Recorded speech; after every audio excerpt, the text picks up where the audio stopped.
It is day 7 of the 30-day challenge to reinvent your career in 30 days, and it's a pleasure to be here. Today, we're going to be talking about cover letters, and everybody has a question about cover letters. Everybody hates to do cover letters, and we always do it wrong. I've had so many people, and they spend days slaving over a cover letter and have pages and pages where they regurgitate what's in their resume, and that's not the way you do it. The way that you do the cover letter well is you have to think of it as an elevator pitch cover letter. The same way that you learn to do an elevator pitch has 4 easy steps. That's what your cover letter should be. And you don't repeat what's in your resume. You tell things that aren't there. So what you do with a cover letter, of course, you're applying for a job, you finished your resume, hopefully it's nicely formatted. You could use the same formatting, so you create kind of a branding thing in terms of ribbons or colors or fonts. Don't go and have something completely different, because the 2 documents are going to be kind of held up side by side, and you want to make sure that they're coherent with each other. It's all part of thinking about, I'm a brand and I need to have a consistent brand. So your cover letter has 4 parts, just like an elevator pitch. So the first paragraph, which is 1 sentence, probably, or 2 at most, is, hello, I'm applying for the job of XYZ, which I found at this place, da-da-da-da-da. And then you tell what the job is, you identify the role, and then you do a very simple grid. You say, I know I meet or exceed all of your requirements, as you can see below. And then you insert a simple grid, that's the second part, where you tell them what you can do for them. And so you create a grid. On one side is their job requirements, education, degree, years of experience, certifications, specific skill sets, programs, platform, whatever. And then on the right side of that spreadsheet, or that little grid that you put in the email, you show how you meet or exceed those requirements, education, degree, etc.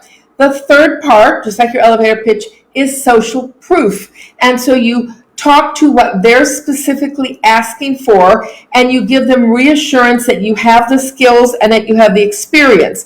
And you can often start, in fact, and talk about how you have actually done this in the past, or how you have these credentials, or whatever it is, so that you can have a statement that addresses their specific requirement for the job, what they want to achieve in this job, and reassure them that you have done it before or have the skills to do it. And then the fourth part is your call to action.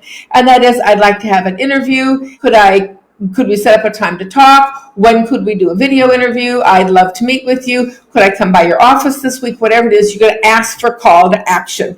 And this kind of cover letter is very simple. You create a template, and then you just personalize the things that change. And then you have this little grid set up, education set up, this huge change. It takes you 10 minutes. So you want to have an efficient way, because the goal is not to have the recruiter reading your cover letter. You want them reading the resume. And all you want to achieve is to get them to say, okay, yep, and flip over to this powerful resume that we just learned about during the rest of the week. So that's it. I have more training inside the course. Go to reinventyourcareerin30days.com, and in module 7, I'm going to give you, there'll be this video later on, there'll be a video training from my Above the Fold resume class on how to create the perfect cover letter. And there's a downloadable free ebook that you can get on how to write the perfect cover letter. And tomorrow, this is the end of our first week, 7 days. Yay, you're a quarter of the way done. Hopefully you've learned a lot in this time. And so next week, we're going to be going into social media.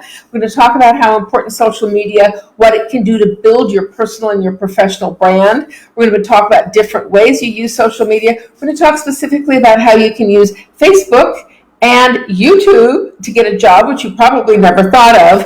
And then the rest of the week is going to be all about LinkedIn, how to master your LinkedIn page, how to write a profile, and understanding what the important parts of LinkedIn and why it's so important in your career and how to use it effectively. So thank you very much. End of week 1.